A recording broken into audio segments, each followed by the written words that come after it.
Sorry, everybody. Um, so,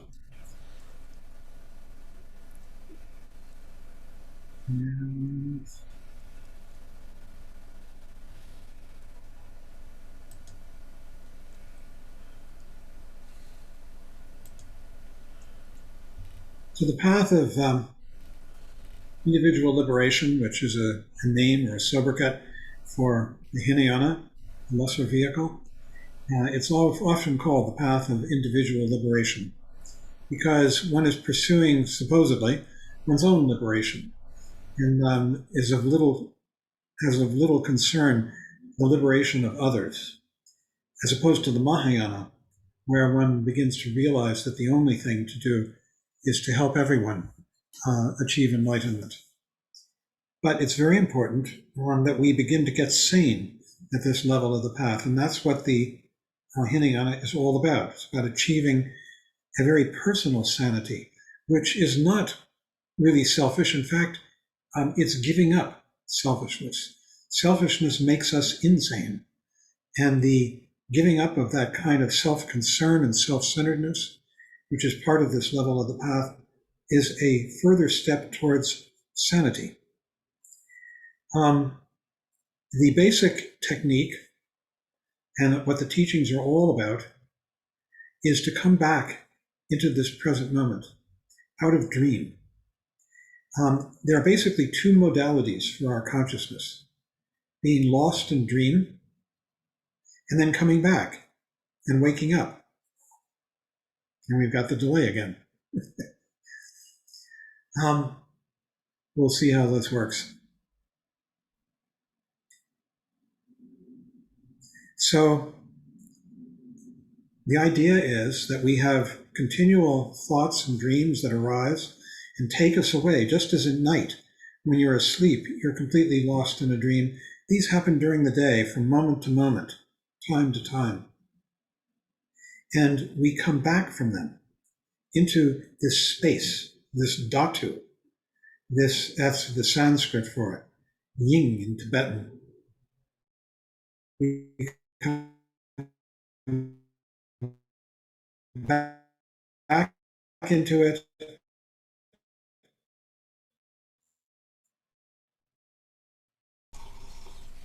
Oh boy. I'm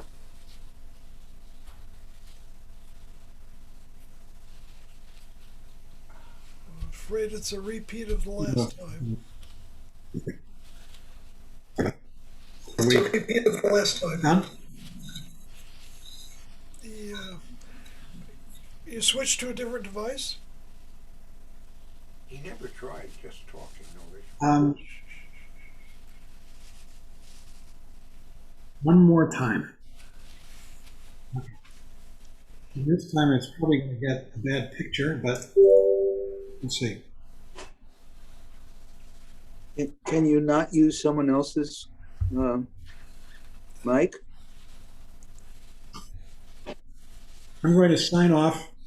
I'll be back in a minute.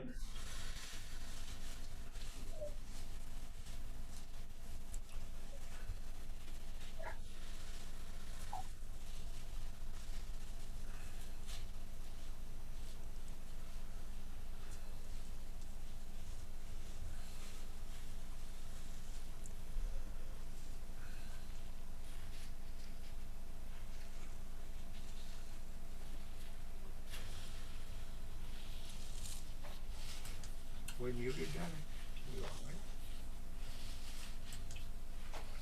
No.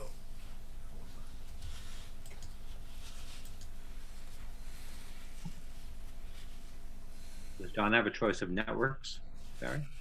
I don't think that's a problem. No. Do you think if he did eliminate? There's something about this. He's using the same camera I am, but I think these cameras and software don't work properly with the Mac. Oh. Oh, if he's on a Mac.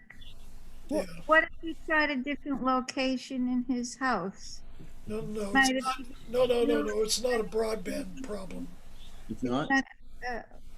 No. It's not. It's not a connection problem. It's in his computer. the software, the Mac software with Zoom, is said not to work in general, but it's worked up to now, right? He didn't change computers, did he?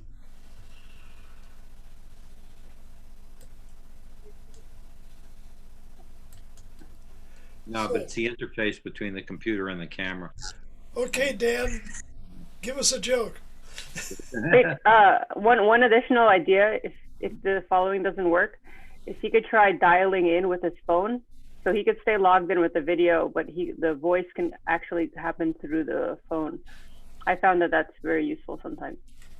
That's what David and I do. Might work. David and I do that when our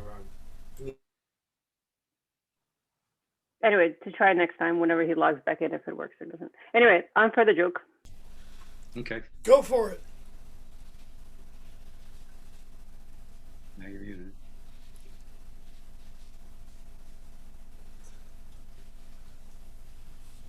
No, I wasn't going to be joking. I thought someone else had, just to clarify. I have one. Oh, John's back. I have a very. Oh, is he back? Okay. Yeah. All right. Saved by the Bell. Teacher's back. Saved by the baker. Recess is over. But you're muted, John. Okay. Not anymore. Got very grainy. Yeah. Better than what we had, though. So. Okay. We're in sync. Take 3. What did you do? I switched to a different computer screen. Oh, it's very synced. Your voice and your physical is very synced. Fine. Okay. Is it good? Yes. Good enough? Much better, yeah. Yes. Okay. For now. Yeah. We'll have it better next week. Okay. So, what we're working on this path is the elimination of our neurotic mind. And our neurotic mind is all about me and improving things for me. That's the constant birdsong, you might say. It's the constant concern is me and my well-being. And the fear of the threat of harm to me, and the hope for benefit to me, and the avoidance and pursuit of these things constitutes continual suffering. And the pursuit and avoidance of benefit and harm are all contained in thoughts. These thoughts arise from time to time, oftentimes almost seemingly continuously in our minds. But when they subside, what is left is this clear, simple awareness of whatever is going on in the present moment. We experience this very simply, and then I always use this example, in the morning when you wake up and you realize that you were dreaming, and you're not anymore. But we experience the same thing throughout the day in little micro moments when you realize I was dreaming, I was thinking. And at that instant, you're back and you're not thinking. And when we come back, we have the option of just resting in awareness of the 5 senses of what's going on. And also you can be aware of your thoughts as they arise and pass, your emotions. And that's very different than being lost in those thoughts, lost in the dreams. And that is the practice of meditation, is to come back from dreaming into awareness in the present moment. That awareness contains tremendous intelligence and tremendous open-heartedness. And by open-heartedness, we can describe this in a number of ways. It's often called compassion, but it isn't a feeling sorry for. What it is an intelligent ability to resonate with the world as it arises around us now. It's kind of like For those of you who are in the psycho professions, you're psychologist, psychotherapist, psychiatrist, or a coach, you learn to listen to the person that you're trying to help. And by listen, I mean, it's not just a simple listening. You open your senses to that person, and you are sensitive to and aware of information that in our ordinary thinking modalities, we're not aware of because we're too distracted. So for instance, there are courses in how to listen. And often they distinguish between three modalities of listening. The first is self-referential. Person says, this is the example I always use, I just got back from Europe. And you say, oh, I was in Europe the other day, last week, last month. You have bounced off what that person said and gone inside to your own experience, and you have stopped listening to them. The second modality is that you're totally focused on the person. It's kind of like the example might be lovers sitting over a candlelit dinner, totally focused on each other. This is like Shamatha meditation, one-pointed focus on an object, and you are one-pointedly focused on the person that you're listening to. This is better, by far. But the best is the third option, when you're aware of that other person three-dimensionally or even four-dimensionally, in time as well as in space. Your senses are completely open, you're right here, you're listening to them, and you're aware of their body language, the tonality of their voice, and your intuition, which is beyond reason, is totally engaged. And so that you can really feel what's going on in that person and respond to that and be aware of that. But we can do this throughout our days in our lives. And in fact, this is that third modality is really Vipassana meditation, open awareness meditation. And when we practice that throughout our days, we become much more aware and sensitive to the environments that we pass through, the worlds. And our intuition is keyed, and funny things begin to happen. I know lots of people describe this, that they begin to have odd synchronicities, odd intuitions, premonitions of what's going to happen. Just seeing the future a little bit, or anticipating what's in a person's mind in a way that you wouldn't normally. All these things, it comes a heightened kind of intelligence that comes when we open our minds into the present moment. We come back from dreams. Dreams make this kind of intelligence inaccessible.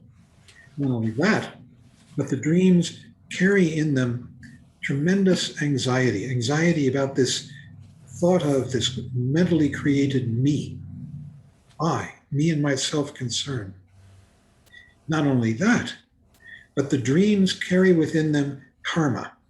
And what karma means is that we become bound by our own dreams. You have a particular dream, and it could be a dream of acquisition, it could be a dream of harm that's going to come to you. And the more that you subscribe to that dream, that belief, the more your future is bound by it. Your actions conform to that dream and are dictated by it. And this is what's meant by the law of karma. To the extent that we believe in and are continually engaged in our dreaming mind about I, it's about this I that we carry around, our future is circumscribed by these dreams and predicted by these dreams. And our actions are dictated to some degree, to a significant degree, by these dreams. And this is what is meant by the law of karma, the law of cause and effect.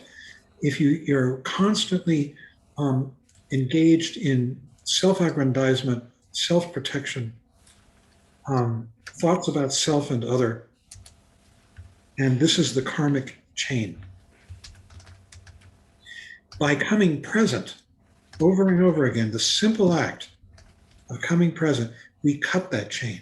We're no longer in the dream, and we're free. Barry, I'm going to ask you to mute, just because we're getting some background noise. Thanks. So the path, what cessation really means, is the cessation of all that dreaming. That's what cessation is all about. We have the Four Noble Truths. The first truth is the truth of suffering. It's these dreams and everything, all the suffering they contain within them, the worry about me. The second noble truth is that there is a possibility of the cessation of these dreams. And this is what we're talking about. And the path, the third noble truth, the origin, I'm sorry, is the second noble truth. And we've already discussed that to a bit. The third noble truth is the fact that there is a cessation, and that cessation lies in coming present and giving up this myth of ego. And the fourth noble truth is the path. And the path is the practice of constantly coming back. And it has different stages. At the Hinayana stage of the path, we're simply coming back into the present moment and cutting this dialogue that we have in our mind. He says, individual salvation is not a selfish goal. It is self-discipline, straight and simple. It is simple in the sense that there is not much to do other than fully being here. And when we are fully being here, when the dreams are not distracting us, we are much more responsive, intelligent, and open, and sympathetic. This process of coming back into the present moment is called Shinjang. Shinjang means processed, fully processed and trained. And this happens through the practice of Shamatha and Vipassana meditation. Shamatha means coming back from dreams. Vipassana means once we're back, we are aware. We're aware of the whole environment, including our bodies and everything around us and all the people that are passing through it. So at this stage, there's not much more to do than be fully being here. When thoughts arise, you just regard them as another thought. You don't do battle with your thoughts. If you do, that becomes another big thought, another big form of self-aggrandizement. We say, oh, I want to get rid of these thoughts and then I'll be better. And that's another form of suffering and sorrow. So we just see that as a thought and we let them go. The more we begin to understand this, the freer we are becoming. We are becoming free from the compulsion for self-improvement, self-aggrandizement, self-correction, the constant feeling that we have to fine-tune ourselves and make ourselves better. And we're coming back into the reality of what we really are. He says, you regard thoughts as just about thoughts about enlightenment, the freedom from all this, as just another thought. Otherwise, spiritual materialism and the path will push you back. That means that when you think about this whole process as another form of self-aggrandizement, self-improvement, you're back in it again. Shinjang, this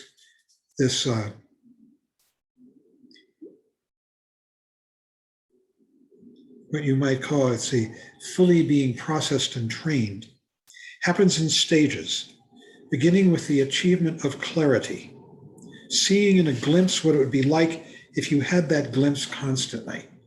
It's like as soon as you realize that you're thinking, suddenly you're back and you can see this world, this space, if only for an instant, much more clearly because we've let go of the thought. The sense of turmoil and misery subside.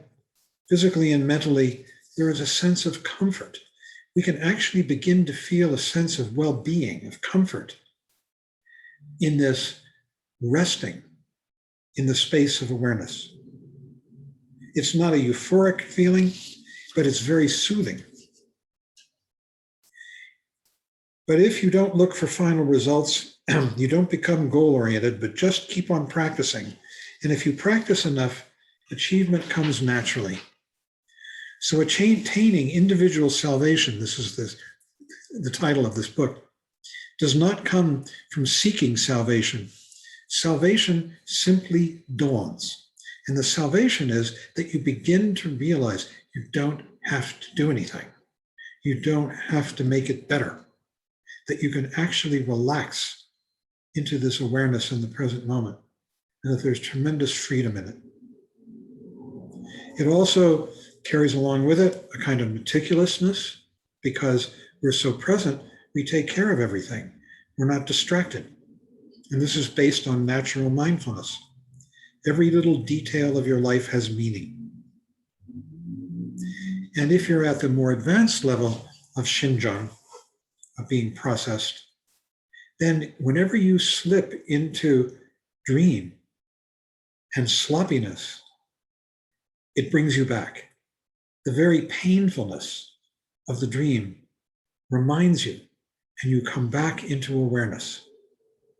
This comes through hard work, through developing a kind of inclination towards awareness and away from the sloppiness of being lost in thought. So this is why shamatha is known as the development of peace. That's literally what shamatha means, abiding in peace. But it's not a kind of pleasurable peace. It's a comfort. It's a harmony with the world and with your body and with everything, and with your mind. And there are 4 ways to take care of your body and develop wholesomeness: relating properly to food with awareness, which is a good reason to do the chants, the meal chants before you eat, because it wakes you up. It's the same reason we bow before we start a class. It's not only a sign of respect, but it's a kind of a wake-up call to take us out of our thinking mind and bring us back into the present.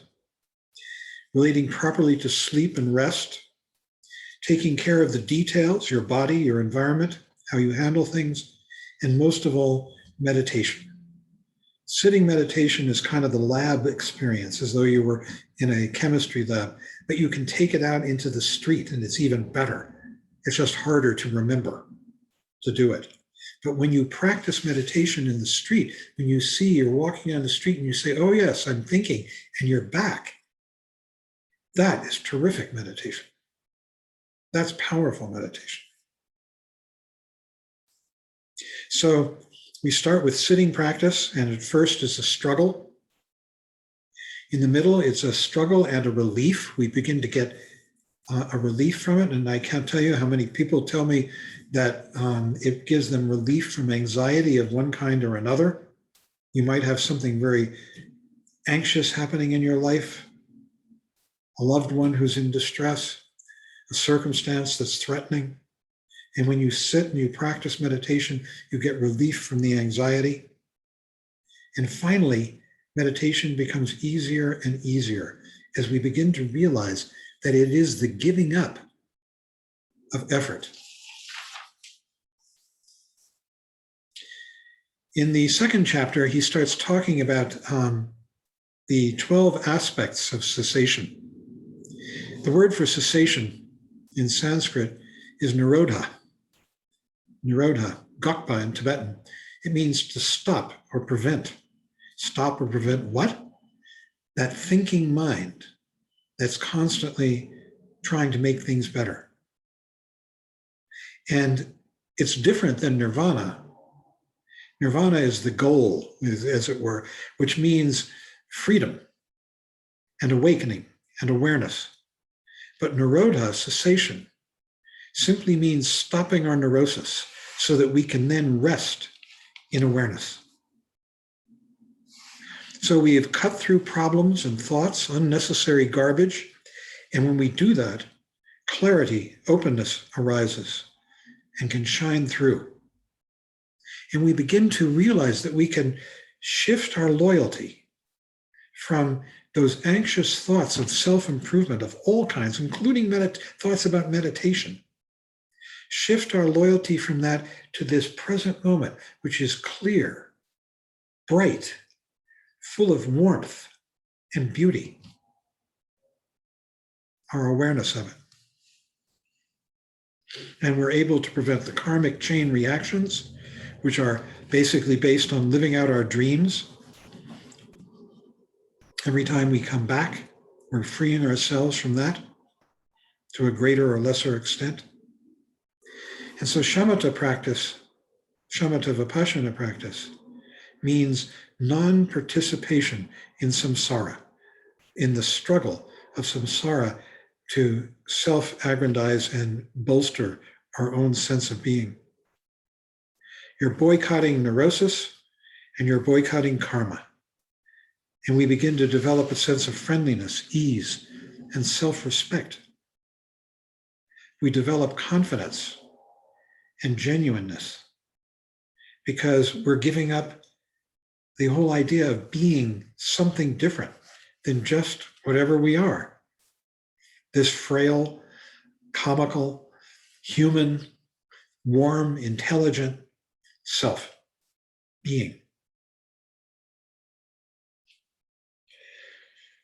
So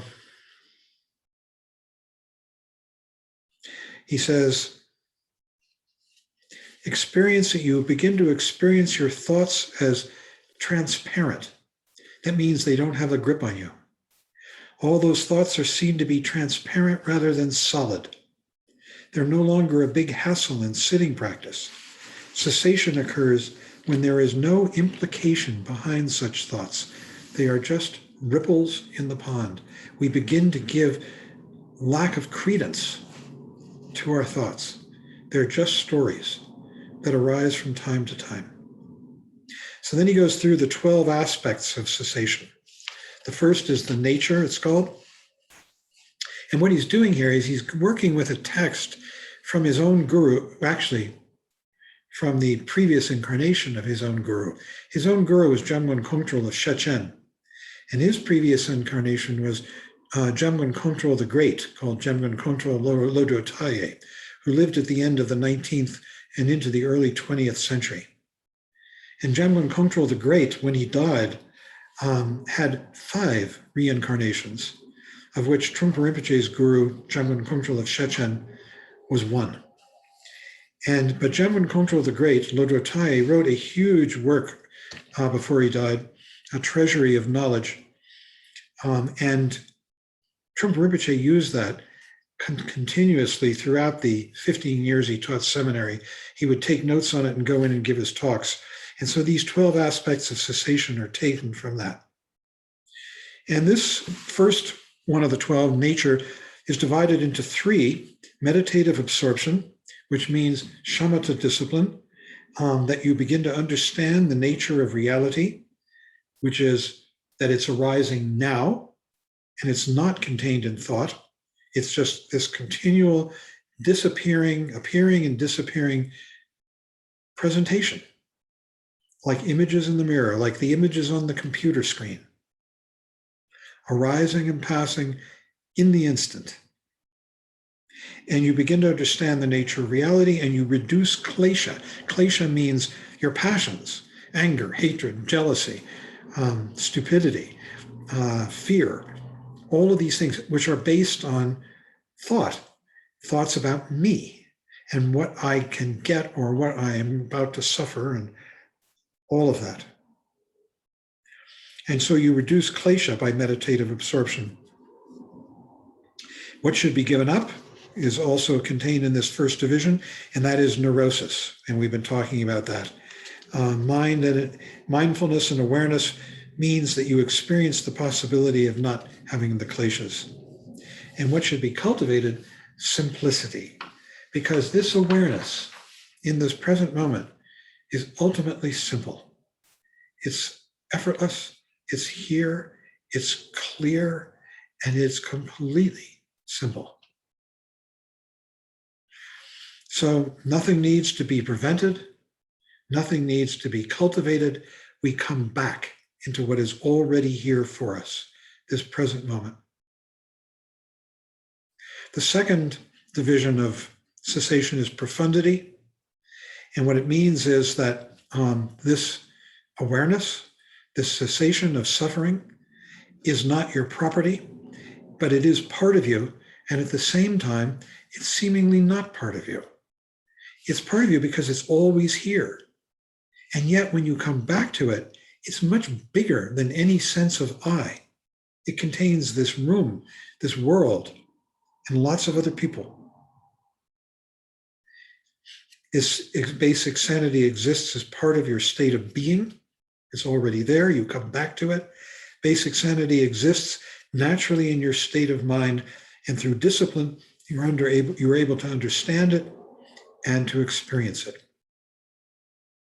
The third division is called sign. You have achieved cessation, and in that the kleshas have begun to subside, and this is the sign. You begin to experience a kind of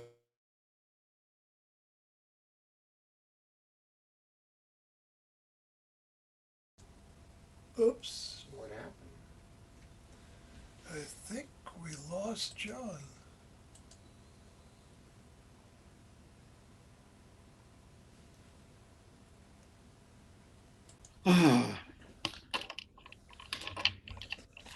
Take it away.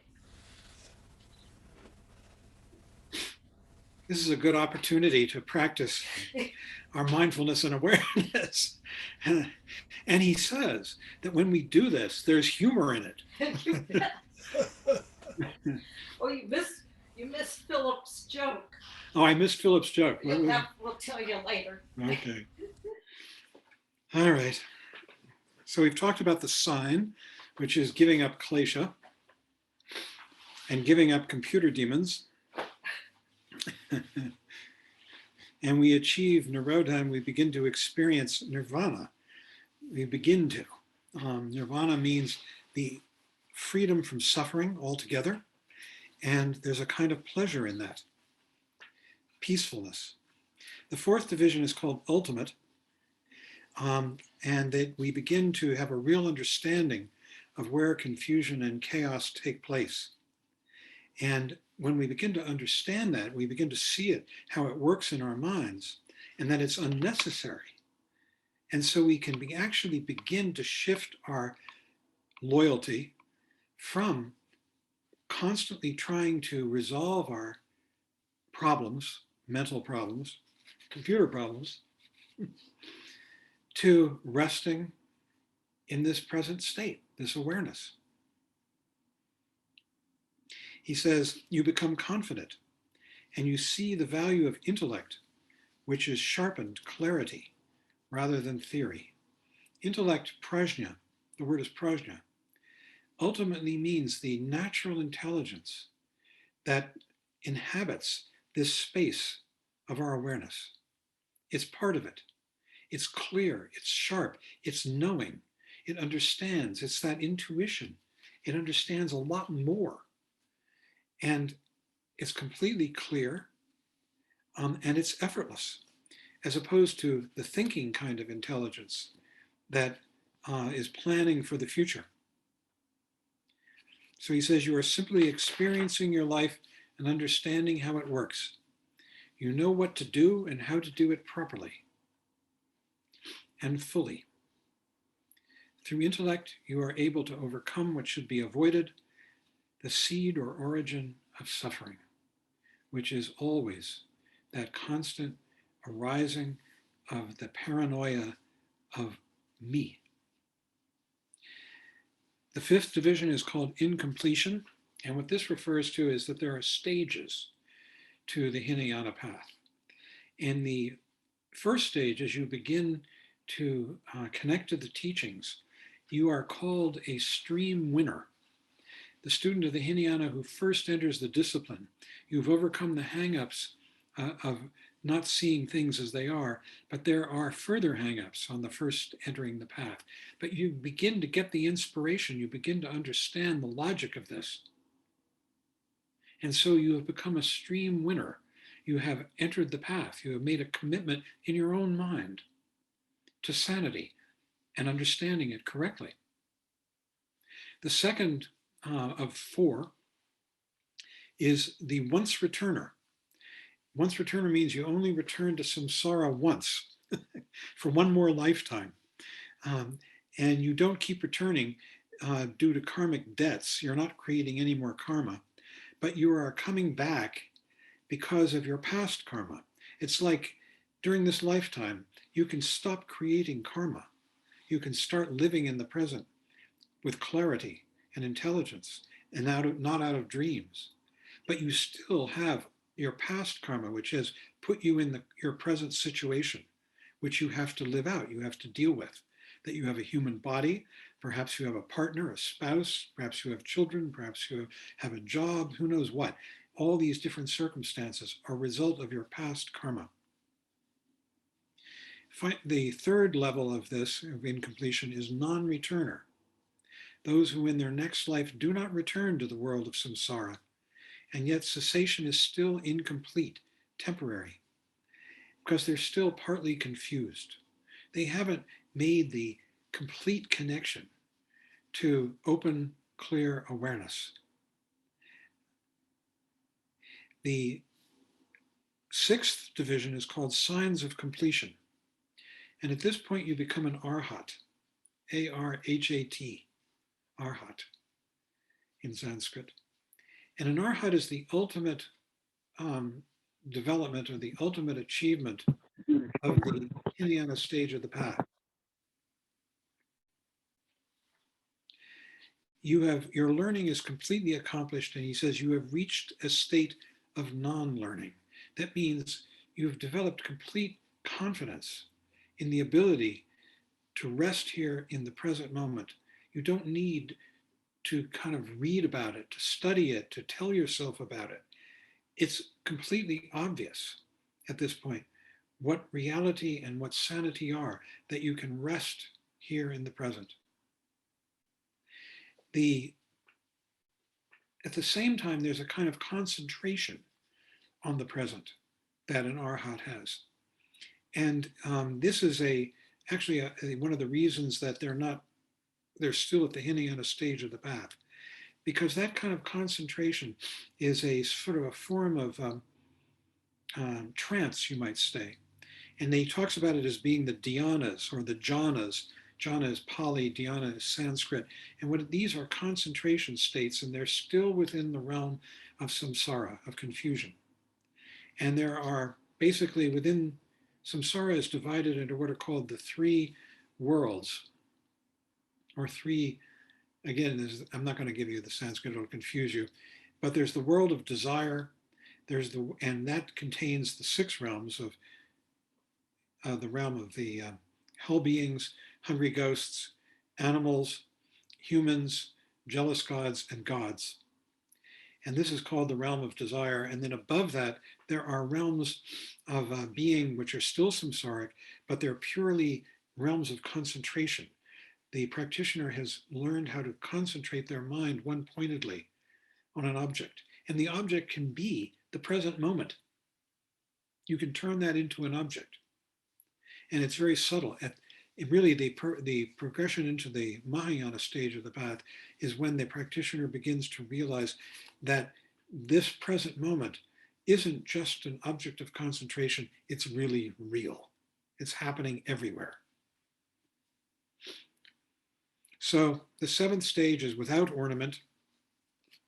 You're really here in the present now, but you're not ready to be a teacher, because while you have accomplished clear seeing, prajna, and you've overcome kleshas, which are these passions about I and other, you've developed yourself very fully, but you don't manifest as a highly accomplished person to students and to the rest of the world yet. The eighth stage of cessation is called adorned. At this point, you've become a teacher with confidence and flair. Flair, I like that. This is what he says. And your individual discipline is developed, quote, having already overcome the veil of neurosis and the veil of karmic obligations, you have achieved power over the world. That's adorned.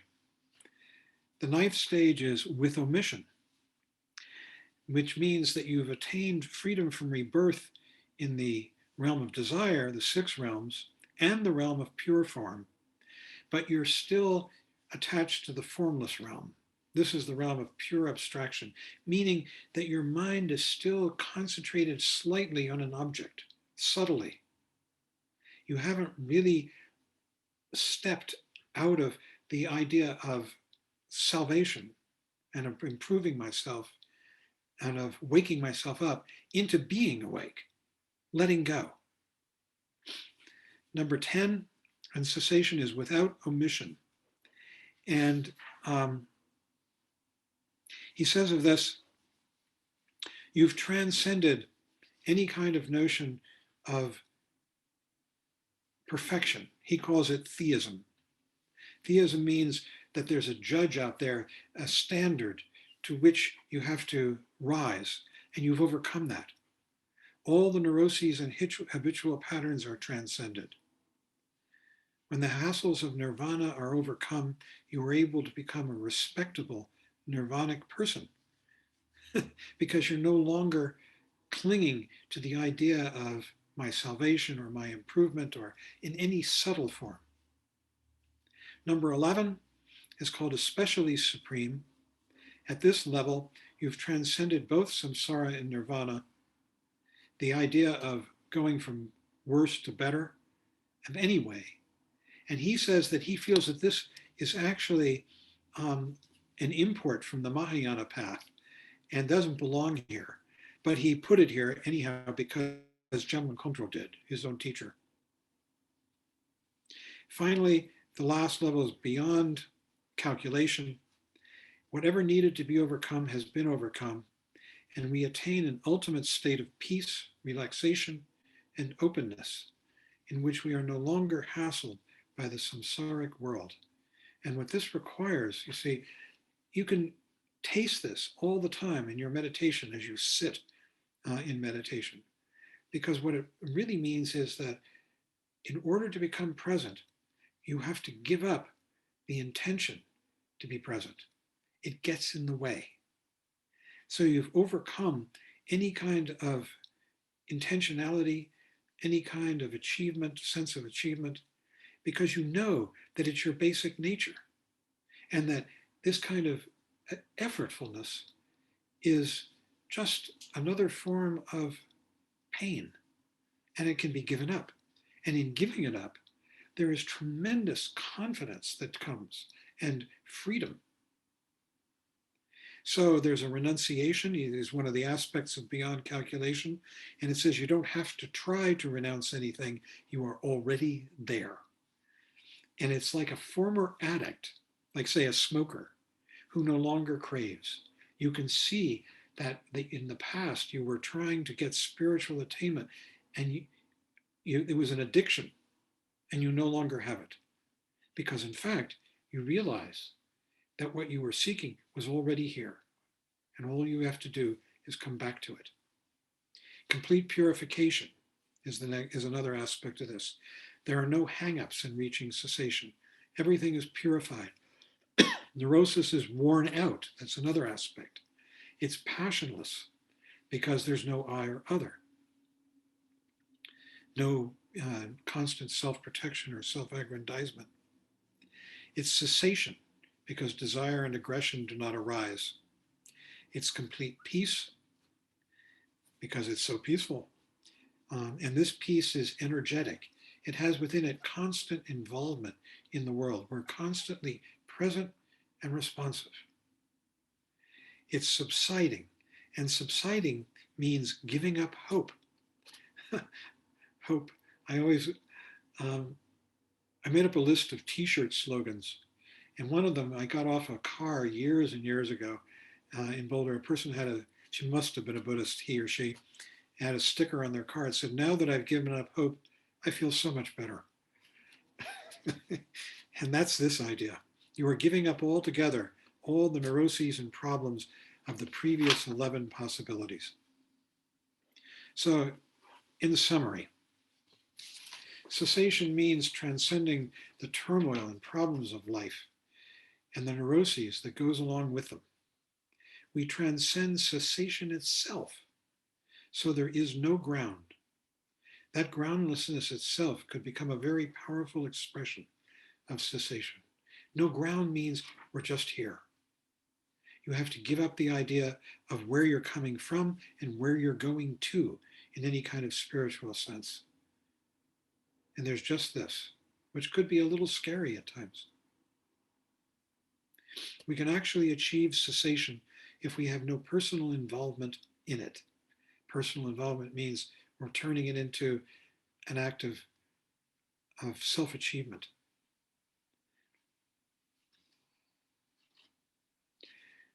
When we have abandoned any personal ego input, any personal bank account, we begin to achieve proper sensation.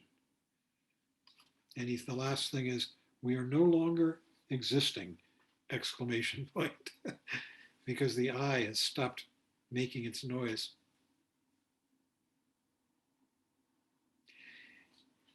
I just remember him looking out at us in the early days and saying, it's so simple.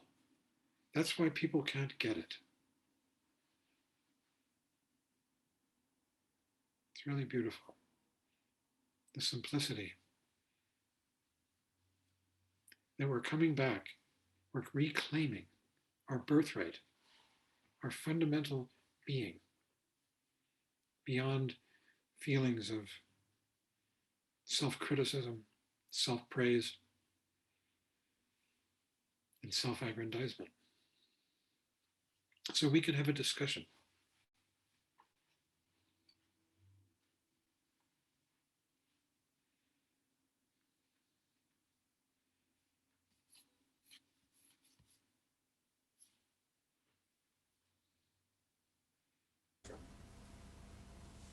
Did I pronounce it right? Somebody, anybody? A hush fell over the crowd. I just asked a question. Mika? Yeah, where was Shinjang Rinpoche on all these levels? Was he an attainer of some level in there? Is there what? He's asking where Chogyam Trungpa was. Where he was? Yeah, in all these levels. Did he feel he was at one of those levels? I feel he was beyond all these levels by a long shot. But that's my personal, guess, intuition, intelligence, stupidity, who knows what. Mm-hmm. It's very hard to be inside someone else's mind, but I just felt Rinpoche was just the most brilliant, what's the word, enactment of the teachings, these teachings and beyond, much beyond. Oh, I think Meg has a question. Yeah, I have a question. It sounds like what you're saying is that if you're struggling with something, if you're, battling your demons, and if there are certain things that you do that are healthy, I'm not talking about like taking drugs, but like calling a therapist or doing things that you do that in the past have really helped you. It's almost like you're saying that not to do that it's better to not reach for those things and just be with the uncomfortable feelings. And I wondered if you could talk about that. I'm not saying that. I'm saying you need, and what I would agree with you, what I think you're saying is you need to do what you need to do in order to maintain your sanity. But ultimately, when you're not seeing your therapist, when you're not taking, anti-anxiety medications, or even when you are, and even with your therapist, you can come back into the present moment and see what is actually happening here and not become so caught up in the anxious dreams. Or you can see those anxious dreams. And in seeing them, you're already back. You're back in awareness. And it's really a matter of beginning to shift your loyalty from the dreams to the awareness. And this is a very personal, very experiential undertaking for each one of us. It's only something that each one of us can do, and we do it alone. We have to make our own decisions about this. Another person can't say to you, you ought to be this way. You shouldn't be that way. That's just more neurosis. But we begin to recognize the difference in our experience, and this has to be a real experience for each one of us, the difference between the dream and this awareness of the present moment, which contains within it huge beauty. I mean, you're an artist, Meg. You know, when you see your art, when you're working with your art, I'm sure you're right here in the present. And to the extent that you step back into ideas of criticism, self-criticism, it probably is a deterrent, as a, what's the word, an obstacle. It's like athletes, you know, if you're thinking, I hope I can do it, that's a huge obstacle. Athletes perform their best when they're in this so-called state of flow. State of flow is being completely present, just doing it. Same for an artist. Same for an ordinary person. Our whole lives, each one of us, could be art. When we come back and appreciate the simplicity and beauty of this present moment. But when we engage in shoulds and shouldn'ts, like I shouldn't see a therapist, no.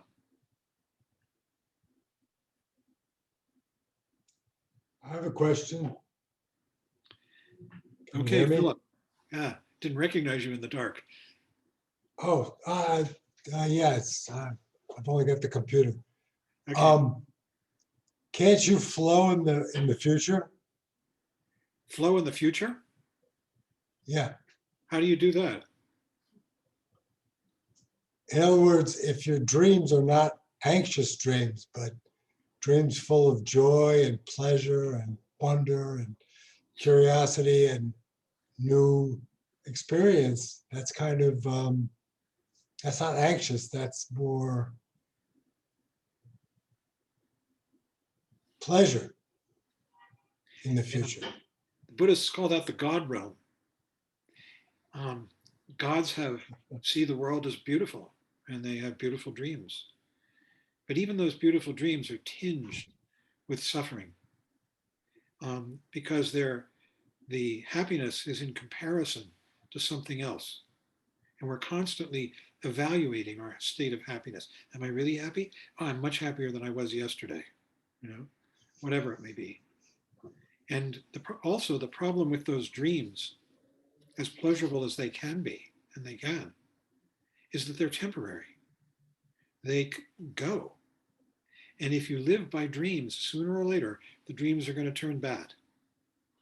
And what happens is that gods eventually are plunged into hell realm, because the disappointment of realizing that they were just in a dream, that it wasn't real, can be so profound, that disappointment, that it can produce a kind of real angry bitterness that can be very painful. I don't know, better Achilles in hell than Pope Benedict the 13th in the world. Okay. Each person has to make their own choices. Yeah.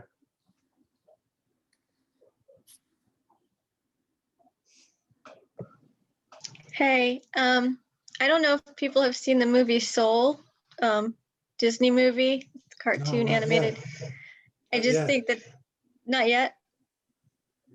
I just feel like I think it like just typifies kind of what we're talking about in a little cartoon movie, the movie Soul, because he's always trying to find his purpose. And I know you said that Trungpa got the question, you know, what's the purpose of life? And the purpose of life is not to have a purpose because you just get in your own way, which he was kind of doing in the movie. And he just realized being in the moment, you know, and it's just a really great movie. I really like it. I don't know. You should go. Everybody should see it. It's just cute. I will. Yeah. Thank you. Yeah. Oh, Thank you. Christy has had her hand up for a while. I'm sorry. Christy. Oh, it's okay. No, I second that, Danielle. I love that movie, Soul. And I saw it just right after I started kind of getting involved in this work. And I was like, oh wow, the Disney's kind of on it. Like they kind of, I don't know, I mean they're like, you know, involved in this Buddhist study business. So thank you so much, John, for this. I really am enjoying this chapter on cessation of suffering, because I feel like what I've been going through has been mirroring. I was like, when we were going through the suffering chapters, I was just like right in this like deep suffering, and now I'm kind of feeling like I'm on this sort of little bit of cessation of some of it. So it's like mirroring my experience at the moment right now. My question is about, so just maybe it's about kind of the verbiage around, like when you're talking about cessation, I kept hearing the word like preventing or stopping the thinking mind. And I just want some clarification on like what, you know, is it really stopping it or preventing it, or is it more just maybe accepting that that's there, that there's this neurotic mind that's sort of at play, and just because sometimes I feel like, I mean, I'll get a little bit down on my, you know, this is again my self-critical part that I'm working on, but you know, stopping seems like a little, or preventing seems a little bit negative, I guess, and I'm getting hung up on that. So maybe just some clarification on that verbiage. Huh. Interesting. Does that make any sense? Or yes, very interesting. Huh? Okay. There are, you know, the two practices of the Hinayana are Shamatha, which means resting in peace, and Vipassana, which is usually translated as awareness. Shamatha is often translated as mindfulness practice. Vipassana goes on all the way to enlightenment, and it contains within it mindfulness, because you can't practice awareness unless you come back from dreams. If you're in dreams, you're not here, you know? Yeah. And Yes. To a greater or lesser degree. And a greater degree, you know, you could call a person's name standing near them, and they might not even hear you because they're so lost in some maybe anxious dream, right? I've been there. Yeah, most of us have. So there are these two aspects. With shamatha, really, it's all about stopping thought, because what shamatha is it means one pointed focus on an object. You pick an object for your practice. It might be the breath. It might be a mantra. That's transcendental meditation. It could even be a visual object, just something sitting in front of you. And what you do is you notice that you're thinking, you're lost in thought, and then you come back to that object. And in that object, the reason the breath is so good, or a sound, is that they take place in the present. The breath, as it leaves your nostrils, only happens in this present moment, you know, as it leaves your lips. And so you come back to that, and you are actually cutting, or you could say it's even more than repressing thought. You're shifting from the dreams to the awareness of this object in the present moment. And so it frees you from the dream that you were in. It wakes you up, or it doesn't even wake you up, it just eliminates that. That's why this is called Nirodha, cessation. Now, when you practice awareness, you see, we've got shamatha, it's one pointed focus on an object. Now, let's say you're doing the combination that we do, where we follow the breath out into space. It goes out into space and it dissolves, and then here we are. This is awareness, right? If the breath goes out, it dissolves, and we're right here in this room. Now, initially, we treat that awareness as another object. It's just a bigger one. Instead of having this little one, like the sensation of the breath as it leaves my nostrils, now we've got this whole room, and we turn that into an object. And we're sort of practicing a shamatha kind of vipassana. Gotcha. Ultimately, though, what it leads to is a complete, as you go out and you dissolve and here you are, you're letting go of that control, that feeling of, I have to do it, because it's already here. It's like we can't shut it off. You're choicelessly aware of me, the computer screen that you're looking at, now that I mention it, the environment around you, it's all here. And we begin to realize that Vipassana isn't just an act of will, like we're going to focus on this present moment, but it's actually a letting go into an awareness that is with us all the time, unstoppably. It's always here. And at that point, Vipassana begins to become much more powerful. Is it here, though, including all of those thoughts that kind of move through it as Yes. well? It includes thoughts, mental events that move through it. But the problem is that when you are actually coming present, and you see those thoughts, as soon as you truly see them, they evaporate, if only for an instant. But the more we practice this and the more we relax into it, the longer those moments of evaporation become. They become gaps in our thinking mind that extend and extend. The more we realize that it's not a matter of effort, it's a matter of giving up effort, of relaxing into this awareness that is here all the time. Okay, so somebody that has practiced this their whole, I think we've talked about this before, like, let's just say like the Dalai Lama, for example, his mind in meditation would actually have longer periods. I think you froze, but that's okay. Would actually have longer periods of awareness. Ultimately, what they say is about an enlightened person is that they realize that this whole game of I and other was just that, a game. And they give it up. The way you give up smoking and you don't have any desire for a cigarette after so many years, however long it takes, they give it up and they are just resting in awareness. The sense of I, has fundamentally dissolved. And that whole game of I and other, with all of its constant anxious thoughts, always anxious, always going back and forth between I and other to try and preserve I's well-being, existence, prove its existence. You see, that's what that back and forth, we called it ping pong in one of those chapters. That's what its purpose is, to keep I alive. If that's out there, then I'm here. And if I'm here, what am I going to do to that out there? And it constantly, the back and forth keeps that sense of I going. When you stop it, that back and forth, and just come purely aware, I isn't there. It's gone. It's evaporated. And that happens more and more the more we practice. And the more we begin to realize, truly realize, this can't be a matter of subscription to a doctrine. We have to truly realize that it's not necessary. And in fact, it's worse than not necessary. Thank you. Thanks, John. So it's really a matter of becoming familiar, familiarizing. The word for meditation in Tibetan is gom.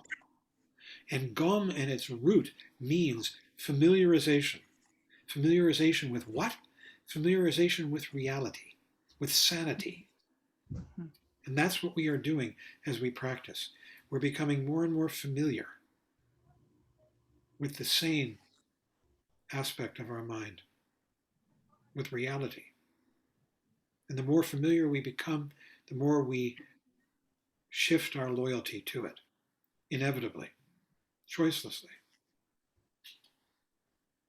It's not a matter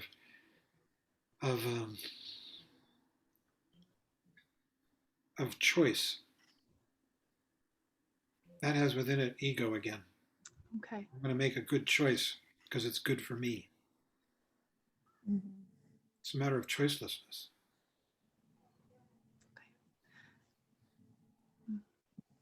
I have a question. So as we practice, we're leaning into choicelessness. We're falling into it.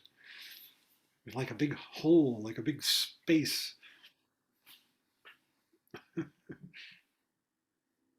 Remember, he said, I know I repeat myself, but I love it. He says, the bad news is we're falling through centerless space. That's the giving up of self-aggrandizement. Because when you give that up, you don't have any reference points anymore. Where am I going? How am I going to make myself better? You know? He says, so we're falling through centerless space. That's the bad news. The good news is there is no ground. It's, I see Jane. Yeah, if one just practices without an intention to practice, but just practices, is that closer to what you're talking about, the cessation of suffering? If you don't need to have an intention to practice, practice. Yes, you do need, I mean, yes, the answer to that is yes. But the reality is Yeah. that whether we have an intention and a desire for self-improvement is almost choiceless. It has to be worn out through practice. And that wearing out is real. You know, it comes through practice and study and conviction and a letting go into centerless space. So if that becomes your work, if that is your work, you know, like Meg's an artist, it's her work. And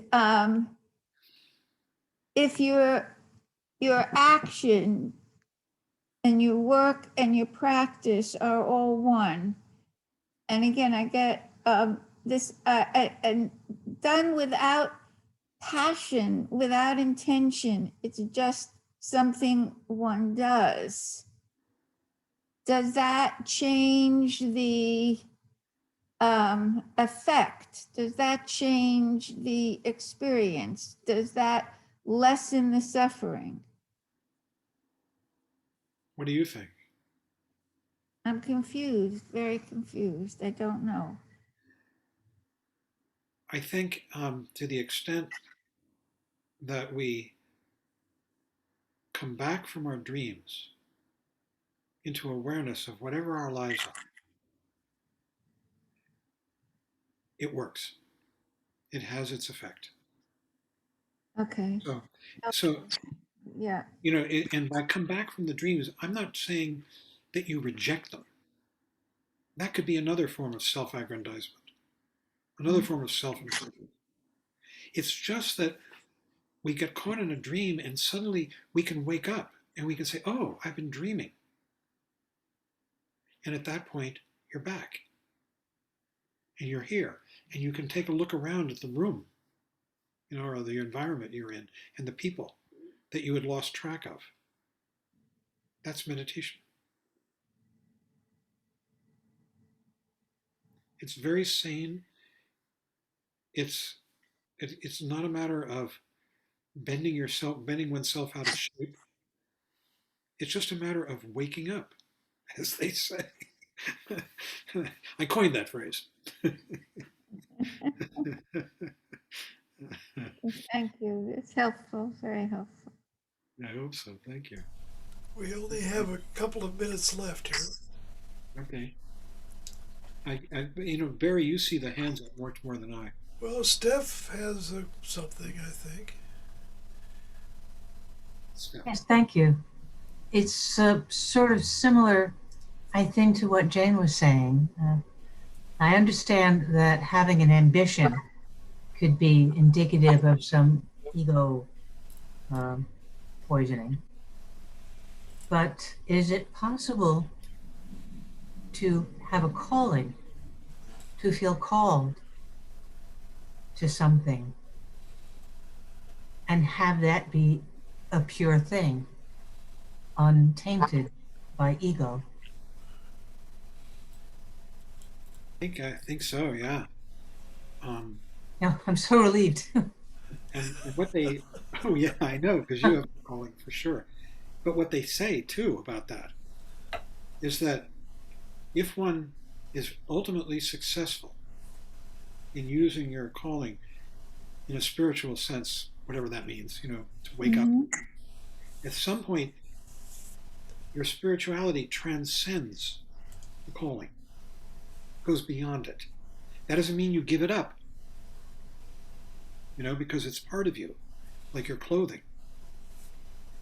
But it can go beyond the calling itself into a broader form of appreciation of life and of the world.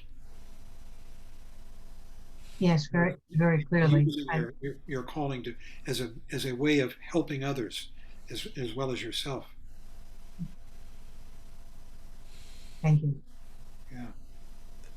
Yeah, you can really do amazing things. It is 9 o'clock now. Okay, friends. So we're going to have a discussion group tomorrow. Can we close? Barry, can you put up the dedication of merit? Okay, give me a second here. Thank you all for your patience with. I have to find it. You won't be here for the discussion group. You want to mention that? Hold on. And okay, coming up.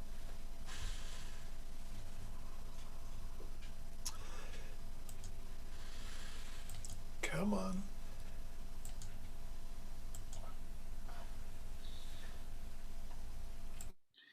Make it bigger if you can.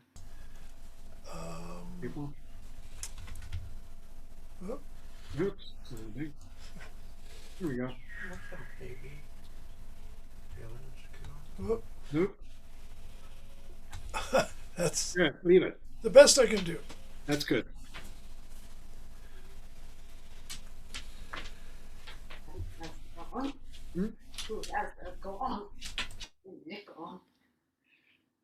Garrett Berry has it going, I think. Okay.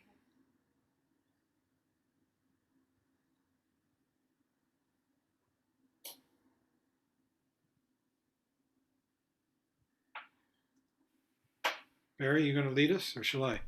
There we go.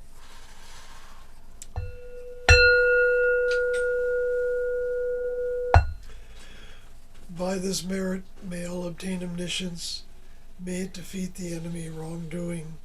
From the stormy waves of birth, old age, sickness, and death, from the ocean of samsara may I free all beings. By the confidence of the golden sun of the great east, may the lotus garden of the Rigna's wisdom bloom. May the dark ignorance of sentient beings be dispelled. May all beings enjoy profound, brilliant glory.